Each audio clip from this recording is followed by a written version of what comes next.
Hola, buenas noches, bienvenidos a una nueva edición de Habla Derecho. El día de hoy hemos escogido abordar un tema que creo que preocupa a cientos de familias a nivel nacional y es precisamente sobre el servicio de educación en el sector privado. Para ello, cuento con la presencia de Edson Llanos, quien es abogado especialista en Derecho de Protección al Consumidor y pertenece a la firma de abogados Confía Asesores Legales. Bienvenido, Edson. Gracias por estar el día de hoy con nosotros. Muchas gracias, Alexandra. La verdad, encantado de poder participar y agradecido por la invitación a tu canal para poder compartir y debatir un tema pues que es de mucha importancia hoy por hoy en lo que se está viviendo en nuestra sociedad y bueno, espero que lo que podamos aportar eh, pueda ser útil tanto para padres de familia, para promotores o todo aquel que siga pues la transmisión, ¿no?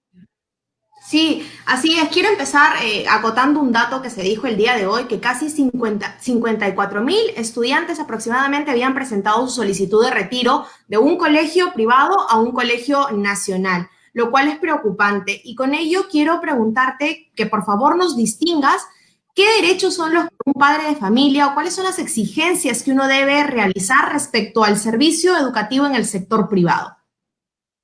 Ok. Bueno, Alexandra, primero lo que tenemos que saber es que el Estado garantiza el derecho a la educación, ¿no? En la Constitución Política del Perú se reconoce que el Estado garantiza la educación pública y a través de la creación de la ley de educación privada, por así decirlo, de centros educativos privados, permite que cualquier persona, cualquier ciudadano pueda brindar este servicio público, que es el servicio educativo, a través de la creación de una empresa, ¿no? Que son particularmente los colegios privados, ¿no? Entonces, estamos ante una relación de un padre de familia cuyo menor tiene derecho a la educación y ante la posibilidad que le brinde el Estado a cualquier ciudadano de crear un colegio, de crear una institución educativa y brindar el servicio público. Obviamente dentro de los límites y los parámetros que establece el Ministerio de Educación. Entonces, la relación que existe entre padre de familia y promotor, que se le denomina así al creador de la institución pública, la institución privada, educativa, es una relación de consumo como cualquier otra. Lo que lo hace especial es el hecho de que el servicio es un servicio público, ¿no? La educación como derecho fundamental. Pero, por ejemplo, uno de los derechos o los derechos que tiene los padres de familia, porque hay que reconocer que acá estamos entre dos elementos, dos partes en esta relación de consumo. El proveedor, que es la institución educativa privada, y el usuario, que, es que son los padres de familia, ¿no? El beneficiario es el hijo, el educando, el menor, ¿no? Que ya sea que esté en el nivel primario, nivel secundario. Entonces, es una relación de consumo proveedor-usuario. Es más, el decreto legislativo 76, ya lo vamos a analizar más adelante, se refiere a los padres de familia como usuarios. Entonces, hay una relación entre padre de familia y una relación entre promotor, ¿no? Proveedor, usuario. ¿Qué derechos tienen? Como cualquier otro derecho, todo padre de familia, en primer lugar, tiene derecho a la información. Todos los colegios o las instituciones privadas, cuando matriculan a un estudiante, tienen que brindarle una información veraz, oportuna, clara, comprensible sobre las condiciones del servicio educativo a los que va a acceder el padre de familia. Y su menor hijo se va a ver beneficiado, ¿no? Del derecho a reclamo, todo padre de familia tiene derecho a reclamar cuando el servicio por ahí no es el que esperaba. El derecho a obtener una respuesta por parte del centro educativo cuando presenta un reclamo, ¿no? Entre los derechos más importantes, a que se cobre lo que es justo también. Y las obligaciones que tiene el centro educativo en la institución educativa privada, es la obligación principal es brindar un servicio educativo, conforme a la guía de orientación del año lectivo que el Ministerio de Educación establece en los meses de febrero, enero, marzo, que son a inicio pues del año en que se determina el plan académico, el calendario educativo, ¿no? Eso es como primer punto. Lo que venga después, infraestructura, talleres, todo tipo de complementos al servicio principal, ya eso va a depender de cada servicio que brinde la institución educativa privada, ¿no? Entonces, a tu pregunta, pues hay una relación de consumo como cualquier otra. Derecho a la información, derecho a un reclamo, derecho a que me brinden todo tipo de facilidades para poder acceder al servicio educativo. Y principalmente, Alexandra, comentarte de que dado que la educación y la relación de proveedor-usuario se regula por el Código de Consumidor, establece pues que todo servicio debe ser idóneo. Entonces el padre de familia tiene derecho a un servicio idóneo por parte de la institución educativa privada. ¿Y qué significa un servicio idóneo? Que las expectativas que tiene el usuario, en este caso el padre de familia, se deben de cumplir, ¿no?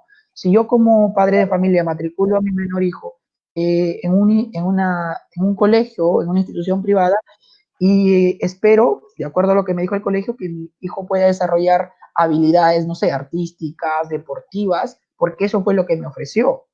Entonces, Ujú. si en el transcurso del año, el año lectivo yo no veo ese resultado, estaría ante un servicio pues que no es idóneo, no se Y cumplió con las justamente condiciones. Claro, y justamente con esa información de la idoneidad de un servicio, estamos hablando según una encuesta virtual que ha hecho la Asociación de Consumidores, que casi el 90% de padres de familia está descontento con el servicio que están brindando las instituciones particulares respecto a la educación. Y acá yo tengo dos cosas claras. La primera es que esta situación la mayoría de colegios no estaba preparado, no tenían plataformas digitales como de repente universidades que han dado clases a distancia tienen un soporte digital mucho más especializado y en ese lado tengo que entender también al sector educativo particular. Pero sin embargo, las quejas van porque definitivamente pues mandar PDFs para imprimir en casa, mandar videos o WhatsApp con tareas no significa tener una educación en contacto o una educación virtual que lleve de verdad a tener ese desarrollo de competencias, de capacidades en los estudiantes. Además, ya lo decía el presidente, en el sector público ya no se van a desarrollar competencias, sino experiencias, cómo el alumno va experimentando con el contenido. Entonces, en ese contexto, ¿cómo hablar de idoneidad y de satisfacer las necesidades de los padres? Claro, bueno, definitivamente el escenario en el que hoy por hoy se encuentran las instituciones privadas, educativas, y los padres de familia no es el escenario que se tenía a inicio de año. Cuando ellos firmaron el contrato de servicios educativos, lo firmaron teniendo en cuenta que el año lectivo se iba a desarrollar en condiciones normales, ¿verdad? Pero bueno, aparece este tema que es la propagación del COVID-19 y prácticamente altera o modifica todas las condiciones u obligaciones que tuvieron las partes a la firma del contrato de servicios educativos. Por lo tanto, si bien es cierto, han cambiado las obligaciones y justamente el decreto legislativo 1476 lo que busca en cierta medida es que estas condiciones se informen a los padres de familia en base a un tema de costos en modalidad presencial y no presencial, han cambiado las condiciones, pero no tendría por qué cambiar la idoneidad en el servicio. Es decir, antes, a la firma del contrato de servicios educativos, en el mes de marzo yo te ofrecía una educación presencial y tratando de cumplir, o no tratando, sino dando cumplimiento a los objetivos del Minedo al inicio del año lectivo.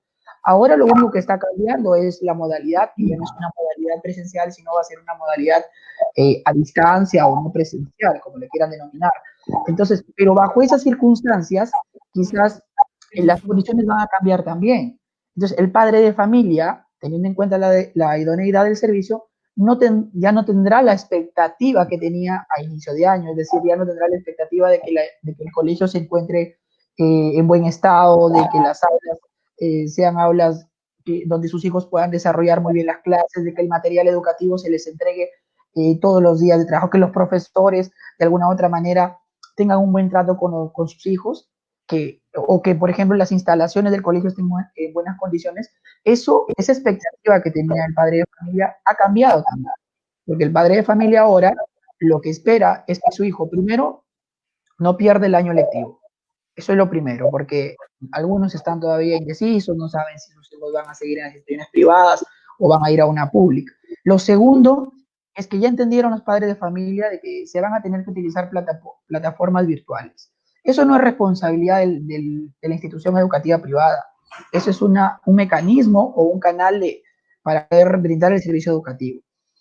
Lo tercero es que ya que van a estar estas plataformas virtuales, el padre espera que los docentes o que están tras esa pantalla puedan realizar el servicio y que sus hijos puedan comprender la enseñanza. Que el material educativo les sea enviado de manera virtual, que el colegio les capacite a los padres de familia para que puedan acceder a esta plataforma. Entonces la expectativa del padre ha cambiado y la obligación de la institución educativa también ha cambiado. yo pienso que el servicio de idoneidad no se va a ver alterado, la característica de servicio idóneo se mantiene, pero no se le puede exigir al centro educativo o a la institución educativa privada, no se le puede exigir obligaciones que van más allá de lo que el Ministerio de Educación ha establecido. Por Establecer ejemplo, mecanismos, ¿no? claro, justamente el ministerio establece mecanismos y tiene, buscaba y leí en estas semanas a raíz de toda esta polémica, una resolución viceministerial que plantea disposiciones de trabajo remoto para docentes en el sector público, pero es un criterio para el sector público, no es una norma técnica que aplique para todo el sector. En ese sentido, los colegios particulares pueden ellos adaptar las maneras de trabajo remoto en que los docentes van a impartir las clases, sus formas, o también debieran alinearse a lo establecido ya por el ministerio. Claro, definitivamente recordemos que a inicios ya se vienen emitiendo diferentes normas, digamos, en el sector educativo, así como en muchos sectores, pero sí se dispuso, o el gobierno sí estipuló esta medida de la educación no presencial. Hay un decreto, es el decreto de urgencia 026-2020, donde se establece, o el Ministerio de Educación ordena, más que ordena, ¿no? Faculta a las instituciones educativas y busca orientar a las instituciones educativas para que ellos puedan encontrar los mecanismos para una enseñanza no presencial. Es decir, el Ministerio de Educación ya facultó a las instituciones educativas privadas para que ellos utilicen mecanismos o medios por los cuales se pueda dictar la enseñanza en la modalidad no presencial.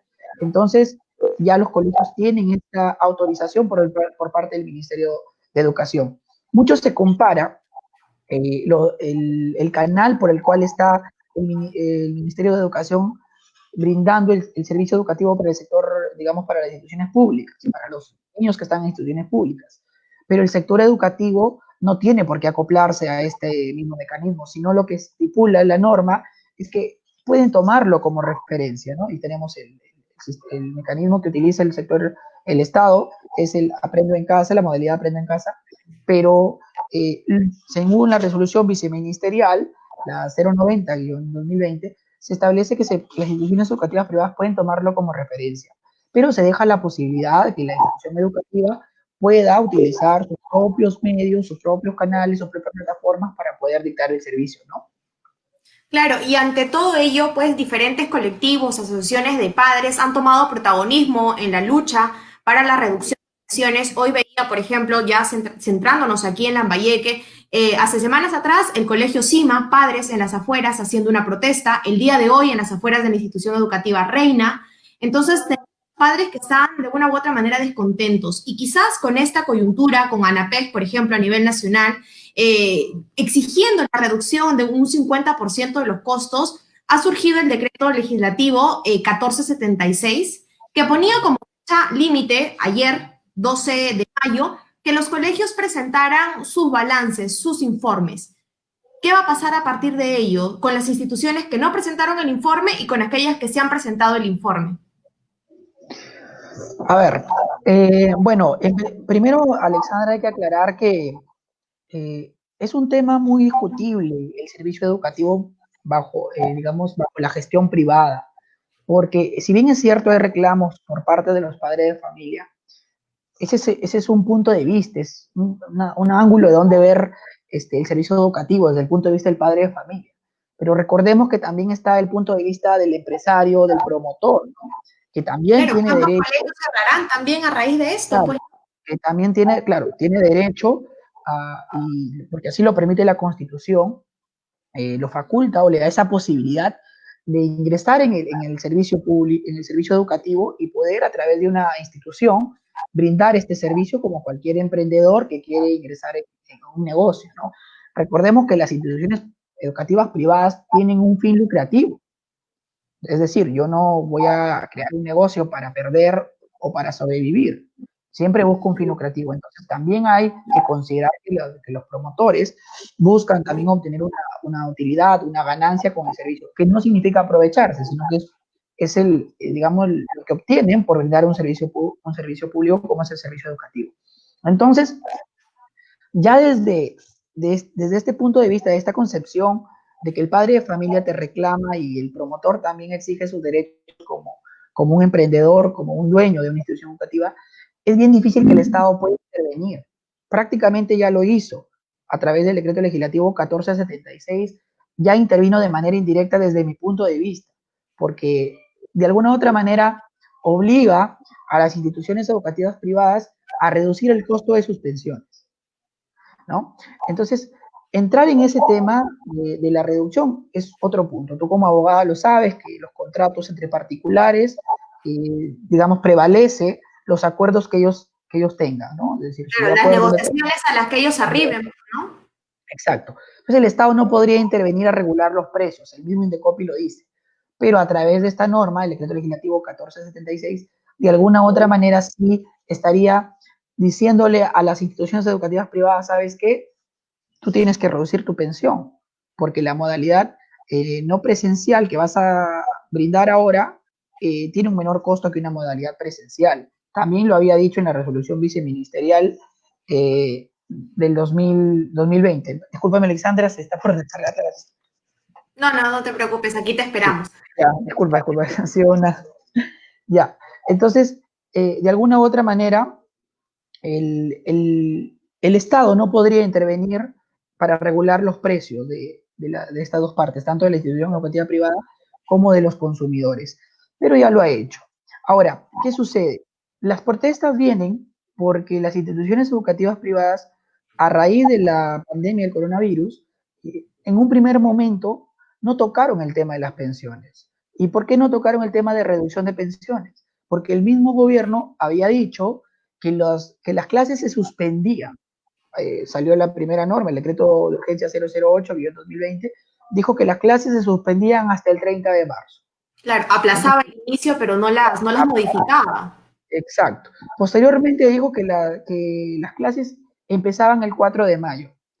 Y además, recordemos que el Ministerio de Educación había dicho de que este periodo, estas clases que nos están iniciando, nos están desarrollando, tendrían que ser recuperables dentro de lo que restaba del año lectivo. Es decir, las instituciones educativas tenían la obligación de recuperar esas horas porque se entendía o se pensaba de que en algún momento los estudiantes iban a regresar a aulas. Entonces, ha habido una incertidumbre en el mes de marzo, en el mes de abril sobre la situación. Y entonces, aún cuando todavía no se determinaba la modalidad no presencial como una forma del dictado de clases para este año, algunas instituciones comenzaron a través de sus plataformas. En un primer momento no tenía, muchas, como tú lo has dicho al inicio de la entrevista, no tenían plataformas contratadas. A través de WhatsApp, a través de correos electrónicos, ¿no? Facebook, trataban de llegar al estudiante.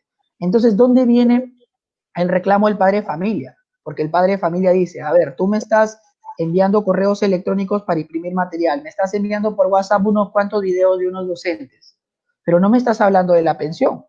La pensión igual me la estás cobrando, ¿no? Pero la institución educativa en su chip tenía lo siguiente, claro, te voy a cobrar la pensión de marzo porque el Estado me dice que eso yo lo tengo que recuperar más adelante. Es más, me exige que yo presente un plan de recuperación Claro. con el calendario académico del mes de marzo y el mes de abril. Entonces, ahí es donde los padres de familia, de alguna u otra manera, entienden de que se les está cobrando por un servicio que no están recibiendo. Y claro, si nos vamos a la realidad, ese servicio no lo estaban recibiendo, porque enviarte un WhatsApp, enviarte un correo electrónico para que imprima el material, no es técnicamente lo que el Minedu quiere o No es busca tener como una clase virtual, ¿no? claro, entonces no era comparable. Entonces, en estos 2 meses, el escenario ha sido de mucha incertidumbre y los padres de familia han comenzado a hacer gestiones, han comenzado a escribir a los promotores, a las instituciones educativas privadas, aparecieron las asociaciones como por ejemplo ASPEC, ACOPRIL, que son asociaciones que ya comenzaron a hacer de una u otra manera más mediático el tema en defensa de los derechos de los padres de familia.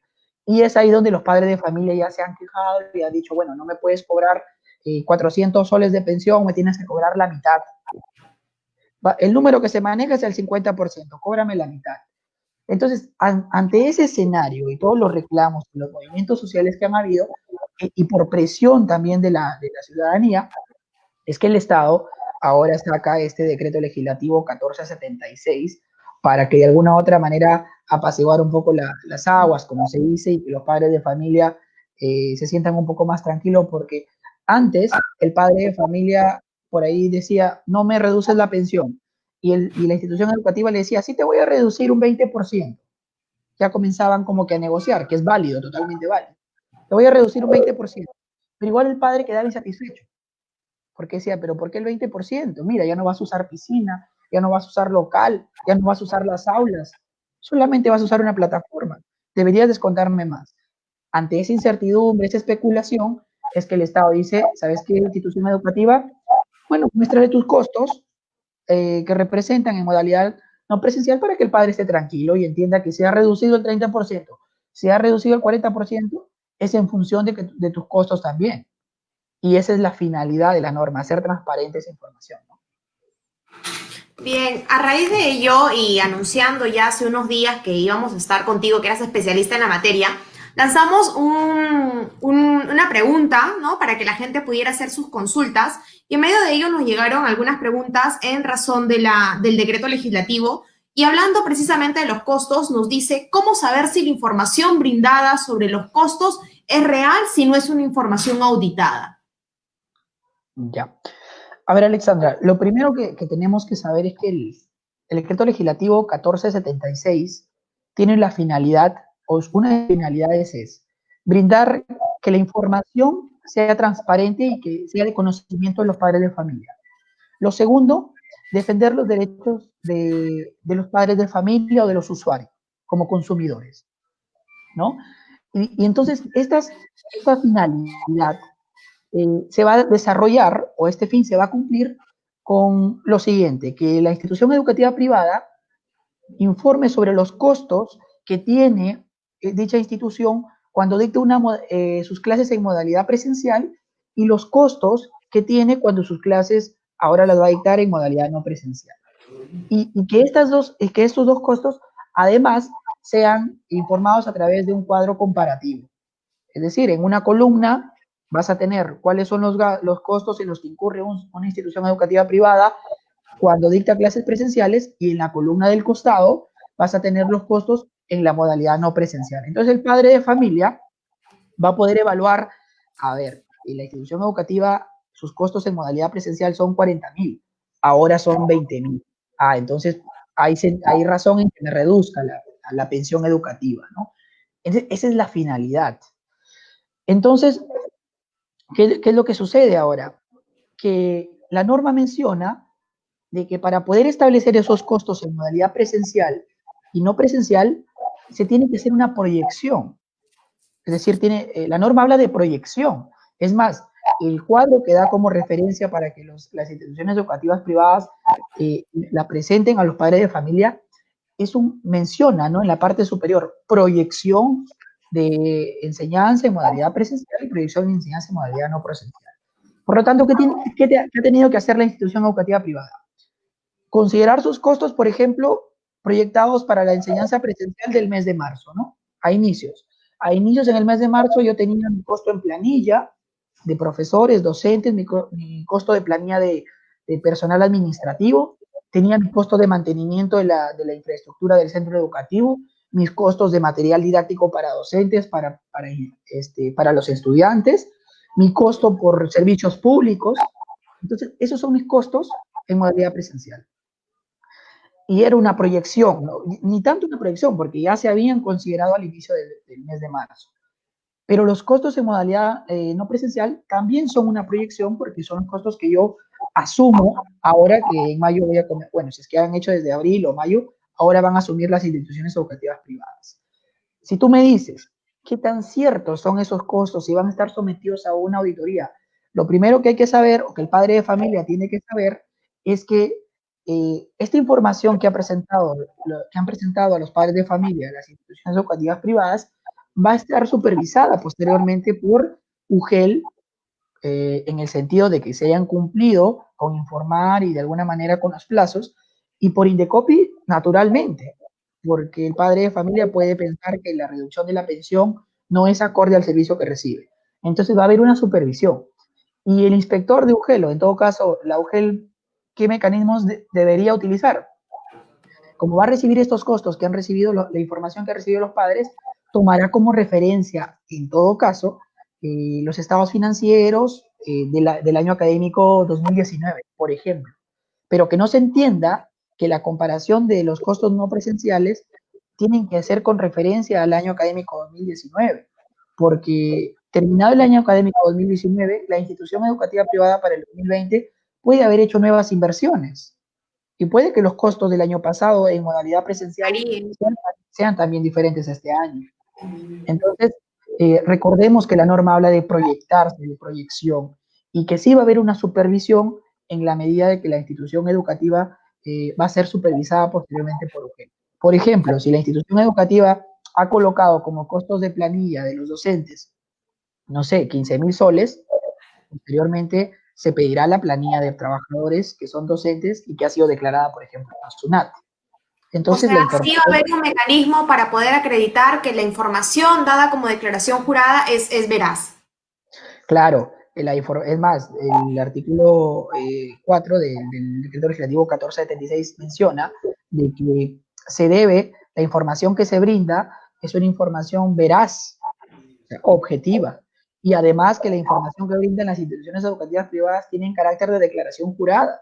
Quiere decir que lo que yo te estoy brindando es prácticamente la institución educativa te está diciendo que si la información es falsa, yo me someto posteriormente a una investigación administrativa o una investigación judicial. Entonces, sí hay un mecanismo de control posterior. Con las instituciones que no presentaron esos costos. Bien, tenemos que saber algo, ¿no? Que la norma, desde que se dictó, que ha sido el 5 de mayo, han pasado ya 7 días, 8 con el día de hoy, primero, ha sido una norma general porque no hay un reglamento. La norma señalaba que el reglamento todavía se va a publicar en un plazo de 15 15 días días, ¿no? hábiles. Y eso ha llevado a la confusión de muchas instituciones, no sobre la información que tenían que brindar, sino sobre algunos aspectos, ¿no? Que han quedado de repente, hay algunos vacíos en la ley, como por ejemplo, saber, yo por ejemplo, veo que se le daba un plazo a la institución educativa privada para que presente la información, pero no se le daba un plazo al padre de familia para que te dé una respuesta si aceptaba las nuevas condiciones o si de alguna manera resolvía el contrato. Entonces han quedado algunos vacíos, o por ejemplo, qué tipo de costos colocar en la modalidad no presencial, porque en el anexo que te presentan una serie de prestaciones Sí, que se claro. entiende que la mayoría son en modalidad presencial, pero en modalidad no presencial no necesariamente tienen que estar todas esas prestaciones. Por ejemplo, surgía una inquietud, una pregunta, ¿no?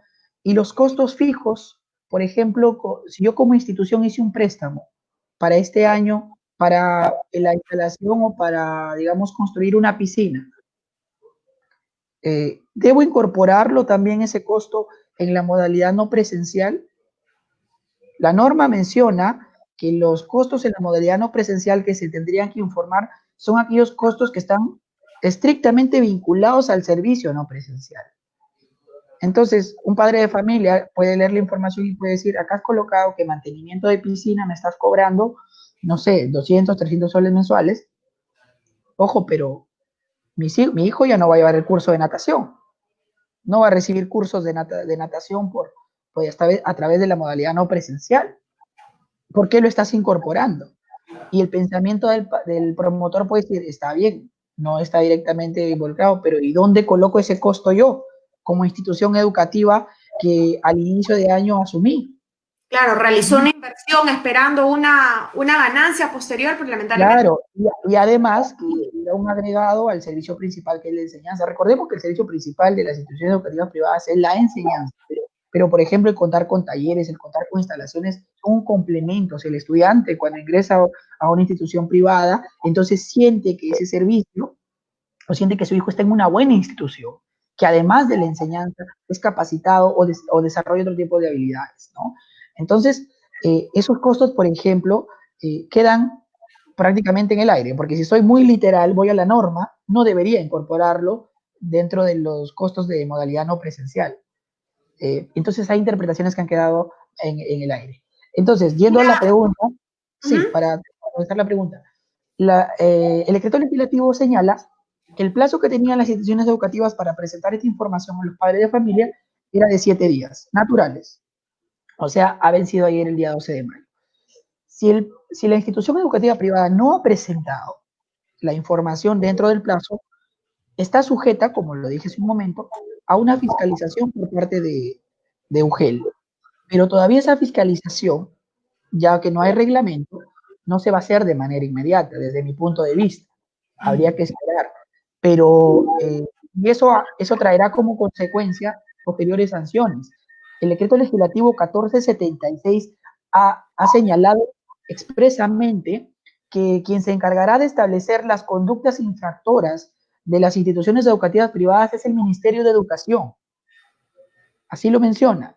Entonces, se va a tener que establecer una tabla de conductas infractoras por parte de las instituciones educativas privadas y que en esa tabla además se va a graduar la multa aplicable a las instituciones.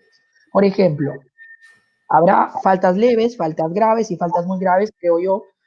Una falta leve, por ejemplo, sería que yo sí te brindé la información, pero de repente por ahí no fue un poco clara en algún aspecto, en algún punto, ¿no?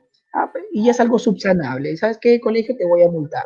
Pero ojo que las multas van desde 10 UITs hasta 50 UITs. Ya una falta leve ya son 10 UITs, más de 40.000 soles.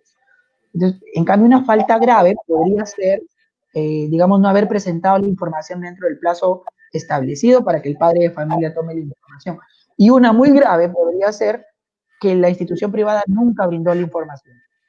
Entonces, eso el Ministerio de Educación lo va a establecer.